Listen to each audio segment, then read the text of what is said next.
Olá, vamos falar um pouquinho sobre orixá dentro da Umbanda? Olá, eu sou Gesley Alves, sacerdote do terreiro São Jorge Guerreiro, aqui em Jacaraípe, no Espírito Santo, e nós precisamos falar um pouquinho sobre orixá. E desde já vamos responder a pergunta: existe ou não existe orixá dentro da Umbanda, no culto de Umbanda? E a resposta é: depende. Depende da sua casa, depende da doutrina do seu terreiro, depende do seu sacerdote e dos dirigentes desse templo. O que acontece é que muitas vezes nós tentamos levantar verdades dentro da Umbanda. Ah, minha casa faz o que é certo, a sua casa faz o que é certo. E assim vai, é uma briguinha desnecessária. O que acontece dentro do culto de orixá, dentro da Umbanda, é que algumas casas cultuam, outras casas não cultuam, e quem cultua faz de diversas formas diferentes, e as casas que não cultuam têm a sua forma de reverenciar esse orixá, mas sem incorporá-lo em si, em seus cultos. E quem é que tem a verdade? Ninguém tem a verdade. E essa é a verdade, ninguém tem a verdade. Ninguém pode elevar a doutrina da sua casa como verdade absoluta para dentro da Umbanda. Não existe isso. Então, o culto de orixá ele vai existir dentro da Umbanda dependendo da sua casa, dependendo do seu sacerdote, porque a Umbanda, ela acredita, isso como dogma geral, que os guias, chefes do terreiro, se manifestam em um sacerdote ou em uma sacerdotisa, e esse instrumento, que é o sacerdote, vai transmitir ali uma forma de culto para aquela comunidade.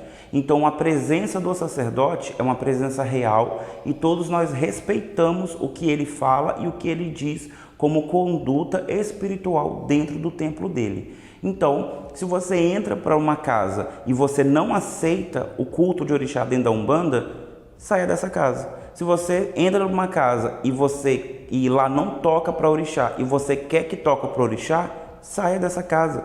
Procure uma casa conforme você entende que é bom para você, porque a verdade ela não é absoluta em nenhum e nem para outro, e nós não devemos forçar a minha verdade para a casa do outro, a minha verdade espiritual para a casa de outro. Então o que acontece? Muitas pessoas levantam: ah, tem sim orixá e toda Umbanda tem que ter orixá. Não tem orixá e toda Umbanda não pode ter orixá. Isso depende. Cada espírito tem sede e tem fome de algo específico. Se aquela casa não te oferece o pão e o vinho que vai matar a sua sede e a sua fome, procure em outra. Ali ele está para prestar caridade da forma dele e não inflar o seu ego e não inflar a vaidade que existe nos seres humanos, com ou sem o culto de orixá. E isso assim é só a ponta do iceberg nessa discussão. Mas nós temos que ver os dois pontos de vista, dos que têm, dos que não têm, e levantar questionamentos para as duas partes. Vamos lá. Quem é que cultua orixá? Tem muitos terreiros aí que cultuam orixá, e esse culto ele vem justamente da junção com o culto africano, com o culto afro-brasileiro dentro do terreiro, que se mistura ao kardecismo, ao catolicismo, ao beatismo, se junta à cultura indígena e forma ali a Umbanda. Existem casas que tocam para orixá, mas não há manifestação do orixá no médium, no aparelho. E tem casas que vai ter o culto de orixá, vão tocar para orixá e os médios vão entrar em transe sem problema nenhum. E algumas outras casas isso acontece e esses orixás até também se vestem conforme as paramentas que nos é apresentada ali no candomblé, principalmente no candomblé de Queto, onde de fato cultua o orixá. Quem é que está certo? Não existe certo, não existe errado. Vamos ficar nessa linha de raciocínio.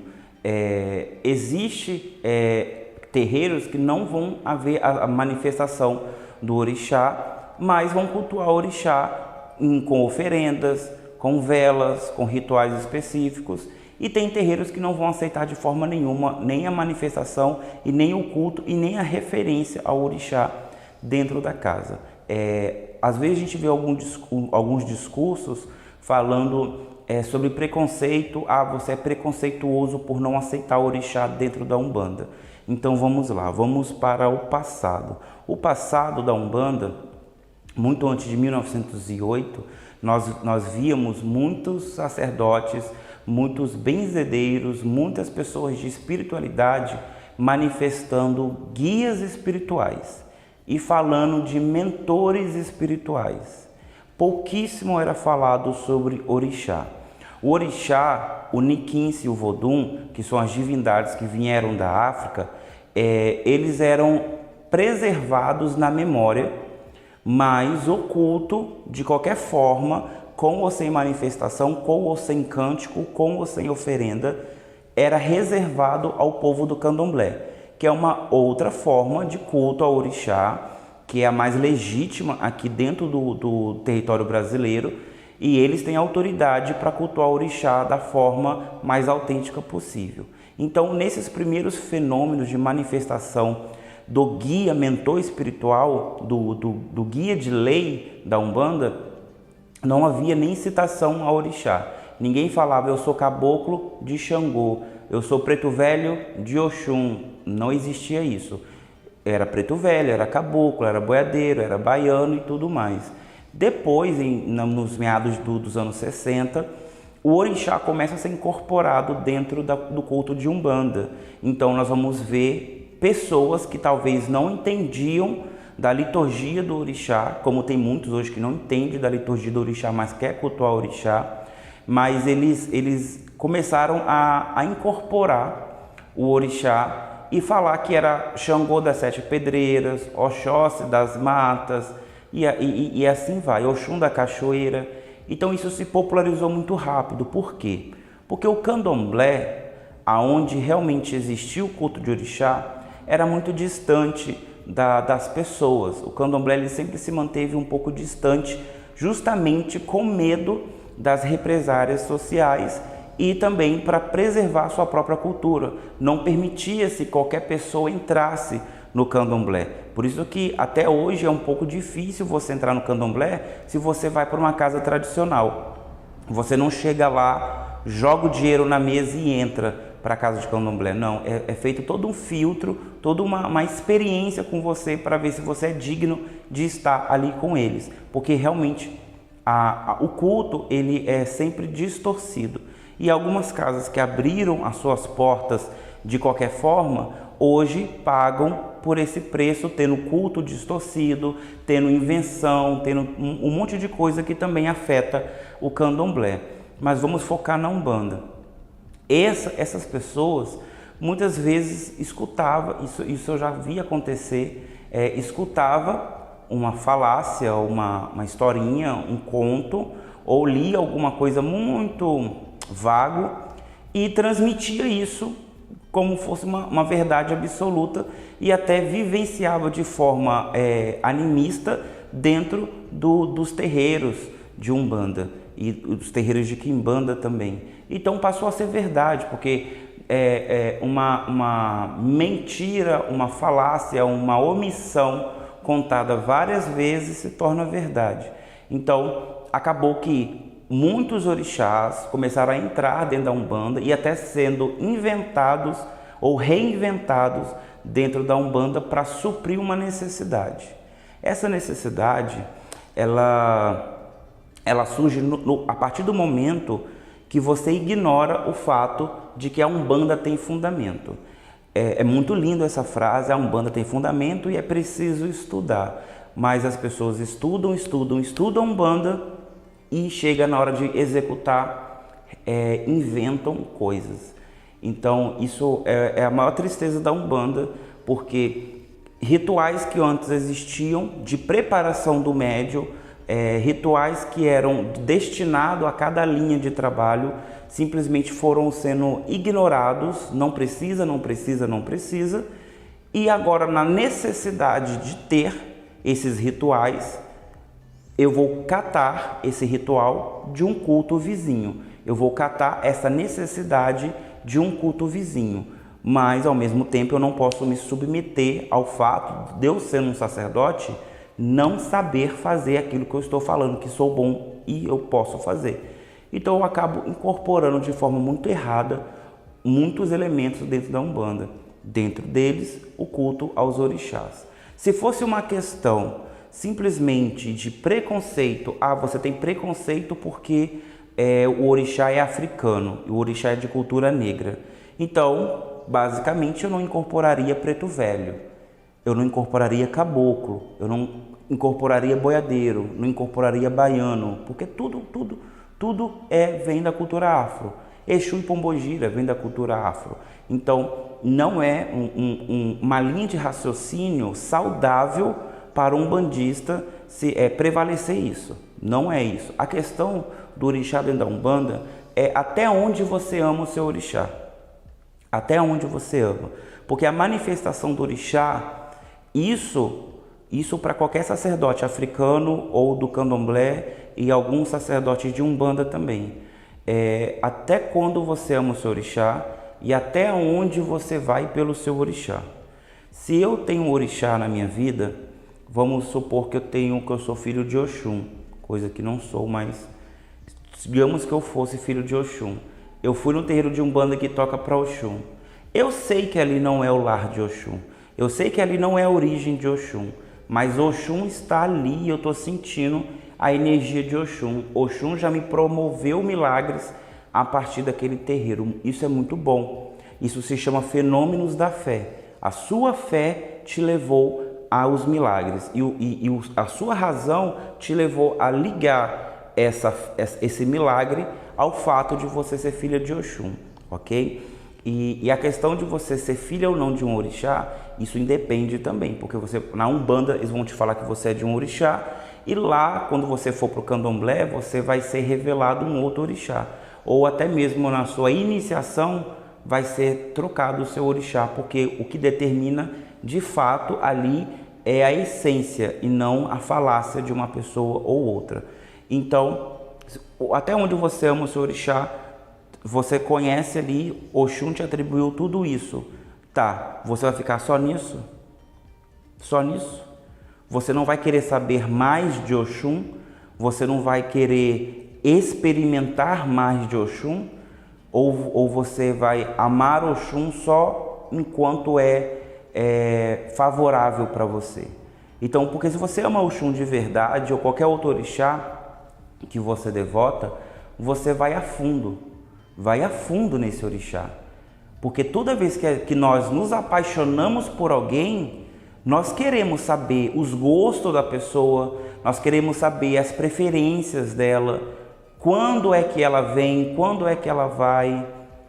Nós queremos saber tudo da pessoa, tudo. E queremos estar cada vez mais perto e mais ligado a essa pessoa. Isso quando nós nos apaixonamos por uma pessoa que é uma pessoa carnal real. O orixá da mesma forma. Se eu sinto Oxum de verdade na minha vida, então eu vou buscar Oxum na mais limpa fonte que existe. Então, claro que ninguém tem essa fonte. Só a própria Oxum poderia te dizer isso, coisa que não vai acontecer. Mas a Umbanda, ela é uma abertura. Você conheceu Oxum na Umbanda, legal. Vai para o Candomblé, abre também essa porta. Você vai conhecer um culto de resistência que preservou Oxum, guardou Oxum numa caixa enquanto o mundo estava em guerra, e agora que o mundo está em paz, abriu de novo e está apresentando Oxum da melhor forma possível. Você vai conhecer a essência de Oxum.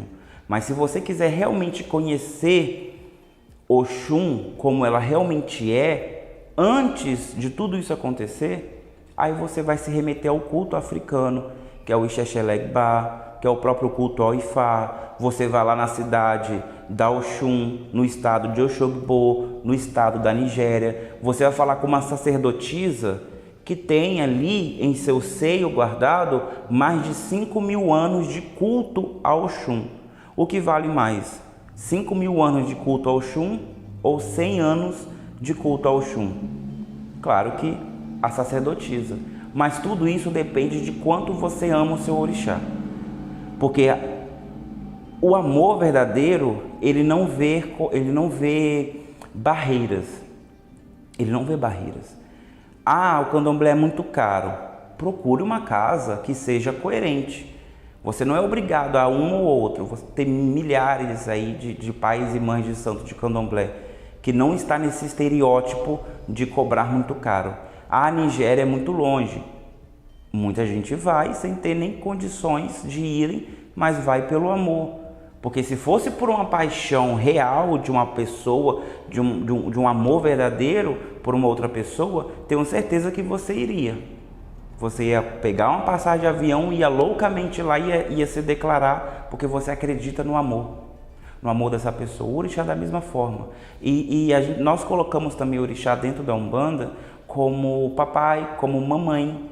Essa história de papai e mamãe, pai de cabeça, mãe de cabeça, isso aí também é uma outra invenção que foi incorporada na Umbanda, baseada no que o povo do candomblé falava. Porque aí o candomblé começa a se popularizar e no candomblé sim existe o orixá de cabeça, que é o orixá ori, e o orixá que é o segundo, que seria o ajuntó, que aí no caso foi popularizado como o segundo orixá, ou orixá pai e orixá mãe. Então isso se popularizou muito, e como a Umbanda é muito mais perto das pessoas do que o candomblé, e as pessoas conversam entre si, né? Então uma pessoa às vezes ia no candomblé e chegava em casa, comentava o que foi revelado no jogo de búzio e que ela era filho de Oxóssi com Oxum. Se ela é filha, logo então Oxóssi é pai e a Oxum é mãe. E essa outra pessoa ficava curiosa, mas ela não queria ir até o candomblé, porque geralmente candomblé, as roças de candomblé eram muito longe, era dentro das matas e tudo mais. Então ela ia para o pai de santo de Umbanda e lá falava que seu pai de cabeça, sua mãe de cabeça é fulano de fulano, e pronto, acabou.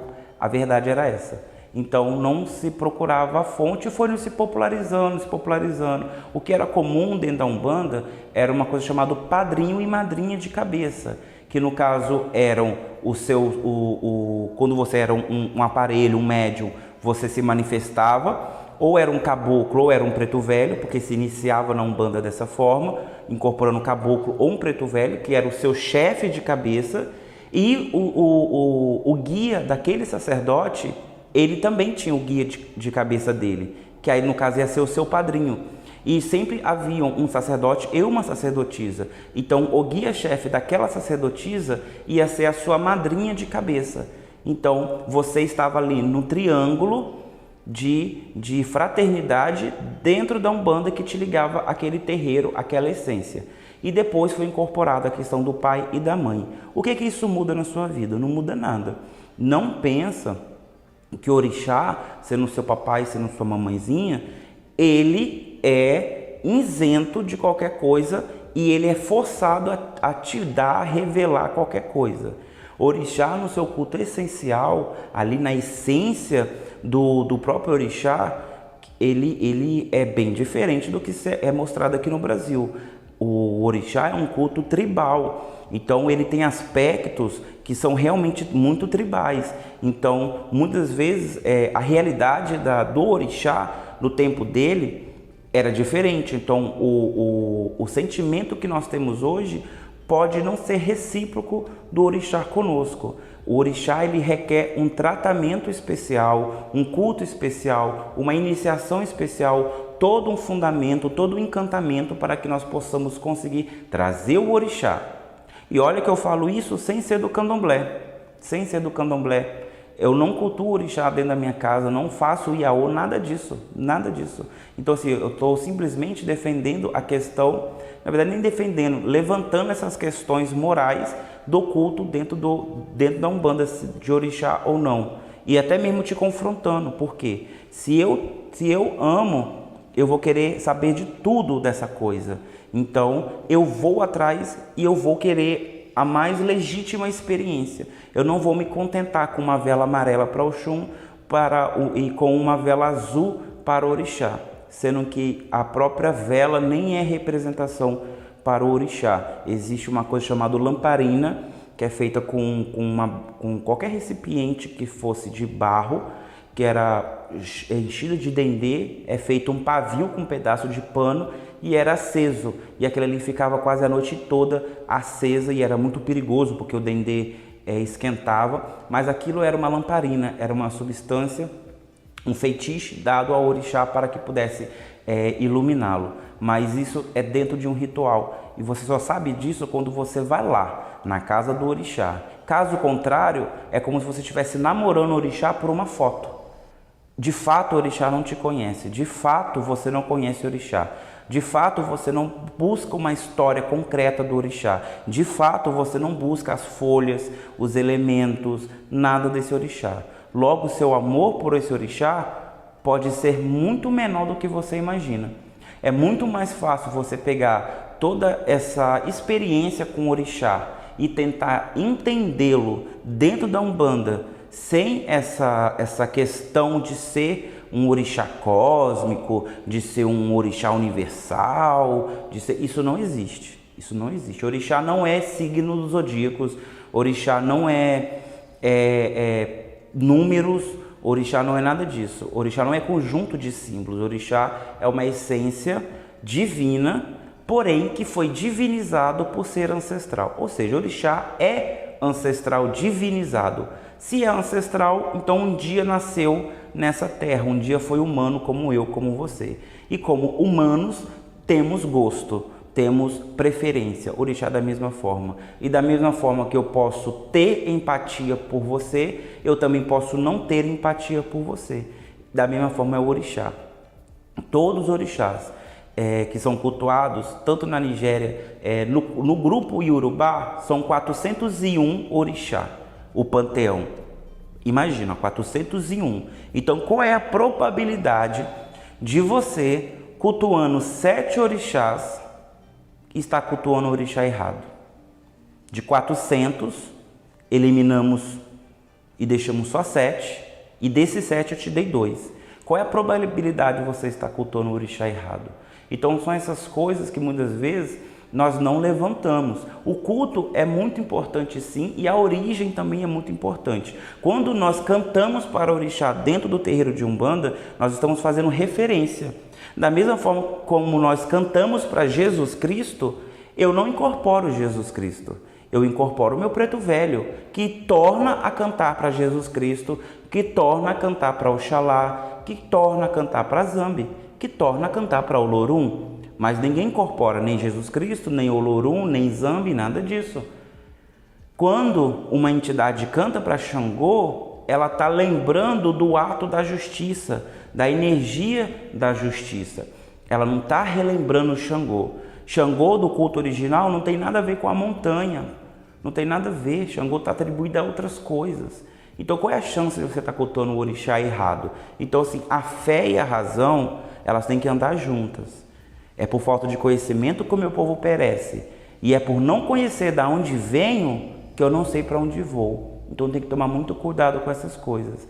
Mas se o culto é certo ou errado, isso ninguém pode te dizer. Ninguém pode te afirmar isso com verdade. Você que tem que sentir, você que tem que ser dosado. Da mesma forma com que eu entro numa igreja católica e eu posso gostar ou não, isso não me proíbe de frequentar outras igrejas e gostar ou não gostar. Da mesma forma que eu vou para um terreiro de Umbanda eu posso gostar ou não, isso não vai me vedar de ir em outros que eu posso gostar. Mas isso não pode minimizar a presença do que é divino. Eu não posso me acostumar com isso. Eu posso adotar o culto, mas eu tenho que me aprofundar. Eu tenho um preto velho, eu tenho um caboclo, eu tenho que entendê-los, eu tenho que compreendê-los, eu tenho que crescer com eles. E assim, conhecendo as raízes deles, eu vou conseguir crescer dentro do culto e evoluir. Hoje é muito importante falarmos disso, porque orixá dentro da Umbanda se tornou verdade absoluta, aonde todos os seus guias, eles vêm numa radiação de orixá. Isso aí é princípio esotérico. princípios esotéricos dos estudiosos das casas mágicas, das escolas mágicas. Novamente, pegar um culto estrangeiro e colocar dentro de um culto que é brasileiro, que é base africana. Justificando. Da mesma forma de eu selecionar 12 orixás e falar, ó, esse orixá aqui é do signo de Virgem, esse orixá aqui é do signo de Câncer. É um sincretismo, não é? Então eu tenho que me aprofundar. Então, se eu quiser aprender mesmo sobre signo, eu vou ter que estudar os signos segundo os gregos que inventaram isso. Se eu quero entender quem é Thor, eu tenho que ir estudar livros sobre Thor, que de preferências de origem nórdicas. Se eu quero estudar orixá, se eu quero cultuar orixá, eu tenho que ir na fonte, lá na fonte. E a fonte não é no Brasil, a fonte infelizmente não é no candomblé, mas a mais fecunda é no candomblé aqui no Brasil, mas a fonte mesma é lá na África. E deem graças que hoje nós podemos fazer isso, porque há 50 anos atrás, nem na África, na Nigéria, nós poderíamos ir para fazer essas pesquisas. Então é importante. Hoje a internet está aí. Basta você entrar nos canais certos e você terá uma fonte de informações limpa. Mas você fica na mesmice, se você não explora o amor que você tem pelo seu orixá, então infelizmente o orixá também não vai se dedicar o suficiente para você, porque o amor do orixá ele é recíproco ao seu. Eu posso te amar, mas e daí? Eu não faço nada para te agradar, eu não quero saber nada de você, então por que eu, que sou o amante, tenho que me dedicar a você? O orixá da mesma forma. O orixá não é bichinho de pelúcia, não é papaizinho, não é mamãezinha. Orixá são forças extremamente poderosas que estão muito acima do nosso conhecimento aqui dentro da Umbanda. Então, quando uma pessoa chega até mim e como sacerdote eu tenho que orientá-la da melhor forma possível e ela quer falar, Jéssica, eu quero tratar o meu orixá. Eu falo, ó, eu vou te indicar 2 sacerdotes, 2 sacerdotisas, eles cultuam o orixá de fato. Eu não. Se você quiser cuidar do seu preto velho, do seu caboclo, da sua espiritualidade, aqui é o lugar. O seu orixá não é. Por quê? É preconceito? Não, nunca será por preconceito, mas é por local. Eu não tenho capacidade. É a mesma coisa chegar um egípcio aqui e falar, Jéssica, eu quero cultuar Osíris dentro da sua casa. Meu amigo, não dá. Na minha casa não dá para cultuar Osíris. Eu cultuo o preto velho, caboclo, badeiro, baiano, exu, pombogira, herê, cigano. Vai, por favor, procurar uma escola mágica que pratica os cultos egípcios ou vai para o Egito procurar alguém que faça lá, porque cada um tem o seu local. No fundo, no caldeirão da espiritualidade, tudo está junto. Porém, aqui no Brasil, em cada culto tem o seu lugar. Da mesma forma que eu não vou gostar de ver o meu amado preto velho dentro de uma casa de candomblé, recebendo sangue, recebendo sacrifício em cima dele, porque não faz parte do culto dele, eu também não gostaria de ver o orixá, que é deles, dentro da minha casa, sendo mal cultuado, porque o amor não quer dizer qualidade. Eu posso amar e entregar uma coisa não muito agradável. O amor não está ligado à razão. O amor está ligado à fé, à emoção. E a emoção não é racional. Então, depende de como você ama o seu orixá. Não é um levantamento de poeira. Não é um levantamento de neblina aí na sua fé. Ao contrário. A sua fé sem a razão vai ser uma fantasia. Cuidado. Eu sou Jéssica Alves, agradeço a sua presença. Vamos gravar mais vídeo. E eu peço que você deixe o like, peço que você compartilhe com outras pessoas e vamos levar essa discussão à frente, porque é muito importante para o contexto de Umbanda e até mesmo para a sua espiritualidade como pessoa individual. Não vamos deixar a fantasia, o animismo tomar conta de nós, porque isso é um perigo muito grande e abre o nosso canal para muitas anomalias malignas dentro do nosso contexto de vida. Ok? Vá para o próximo vídeo que tem um assunto muito interessante para você no próximo vídeo. Até mais.